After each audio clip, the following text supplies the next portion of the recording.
وەزارەتی ڕۆشنبیری و لاوان و بەڕێوەبەرایەتی گشتی ڕۆشنبیری و نەری سلێمانی و بەڕێوەبەرایەتی گشتی و نەری دەربەندی خان و گروپی میوزیکی دەربەندی خان بەشداری لە فێستیڤاڵی میوزیکی جیهانی لە وڵاتی تونس دەکات. ئەم گروپە وەک تاکە گروپی میوزیکی کورد هاوشانی نەتەوەکانی تر موزیکی کوردی لە فێستیڤاڵەکەدا پێشکەش دەکەن.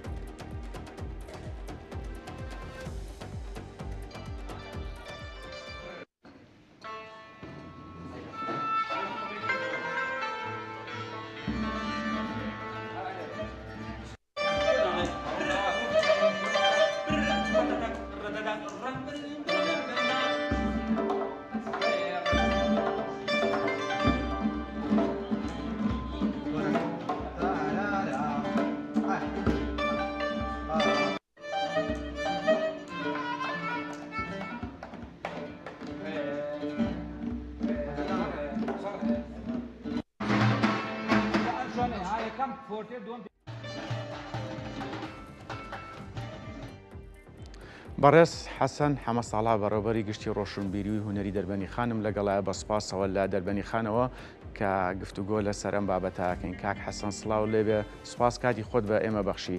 من سەرەتا پرسم بیرۆکەی بەشداریکردنی گروپی میوزیکی دەربەنی خان لە فێستیڤاڵێکی میوزیکی جیهان لە تونس چۆن بوو؟ سڵاو لێوە، زۆر زۆر سوپاس بۆ ئەو دەرفەتەی بە ئێمەتان بەخشی. بەڕێزی هەڵبەتە ئێمە لە سێمانگی ڕابردووە لەلایەن وەزارەتی ڕۆشنبیری تونسە وڵاتی تونسەوە بانگهێشتێکمان بۆ هات لە ڕێگەی فەرمانگەی پەیوەندیەکانی دەرەوەی حکوومەتی هەرێمی کوردستان و دواتر بۆ وەزارەتی ڕۆشنبیری و بەڕێوەبەرایەتی گشتی ڕۆشنبیری و نەری سلێمانی و بەڕێوەبەرایەتی ڕۆشنبیری و نەری دەربەنی خان کە بە سوپاسەوە هاوکار بوون.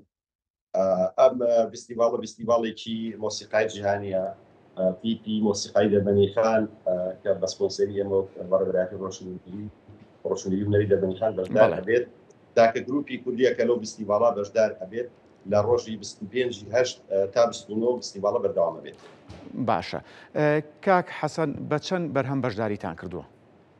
بەڵێ هەڵبەتە ئەمان بەرهەمەکانیان ماوەی کاتژمێرێکیان هەیە بۆ نمایش، 7 بۆ 8 بەرهەمیان هەیە. بەڵێ ئەوەش بڵێن بەڕاستی ئەمە زۆر سوپاسی مەکتەبی سکرتارێتی سەرۆک بامجەلال و هەواڵقوبار تاڵبانی ئەەکەین، زۆر سوپاسی بەڕێز کاکومان دیێوانەی بەرپرسی کۆمیتەی دەربەنی خان یەکێتی نیشتیمانی کوردستان و هەروە خاتوو سروە محەممەد ڕەشید ئەندامی فراکسیۆن یەکێتی لە پەرلەمانی عێراق بەڕاستی زۆر هاوکار بوون بۆەوەی ئەمە بتوانین ئەم سەفەرە بکەین. باشە. کاک حەسەن منە پرسم ئەمە یەکەم چالاکی گروپی میوزیکی دەربەنی خانە لە دەرەوەی هەرێم بە شێوەیەکی گشتی؟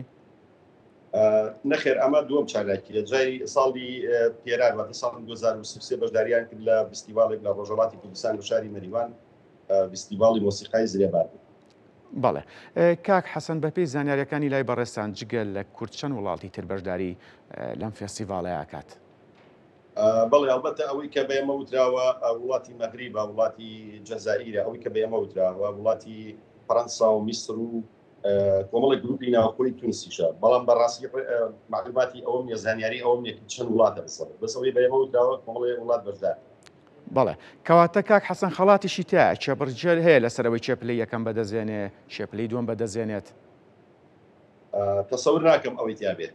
بەڕای من ئەوەی تیان نیە فستیڤاڵەکە پلەی یەکەم و دووەم، تەنها ئەوان فستیڤاڵەکە بۆ ئەوەیە کە هەموو ئەو نەتەوانە هونەری خۆ هونەری موزیکی خۆیان پێشکەش کردن، هونەری موزیک و گۆرانی. باشە.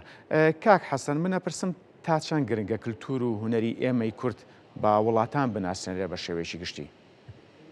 بە دڵنیایی هونەر و کللتور و هونەر ناسنامەی هەموو میلەتێکە، کوردیش لە ڕووی هونەری کوردیوە دەوڵەمەندە بەڕاستی، بۆیە زۆر پێویستە مۆسیقا و شانۆ و سینەمای کوردی کللتوری کوردی بەگشتی بە هەموو جیهان بناسێنرێت. بەڵێ. کاک حەسەن من دوا پرسیارت ئاڕاستاکەم ڕەوشی هونەر بە شێوەیەکی گشتی لە دەڤەری ئێوە لە سنووری ئێوە لە دەربەنی خان چۆنە؟ شانۆ بێ، چ میوزیک بێ، چ سینەما بێ، شێوەکاری بێ بە شێوەیەکی گشتی؟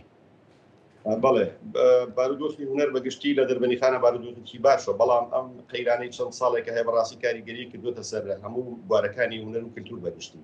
ئەمە خاوەنی فستیڤاڵێکی گەورەی فستیڤاڵی شانۆی شەقامی نێودەوڵەتی کە حوت خولی لێ بەڕێوە چووە ساڵی پێران دوای خولی حوتەم بەداخەوە ئێمە ناتوانین هەموو ساڵی ئەو فستیڤاڵە بکەین لەبەر قەیرانی دارایی.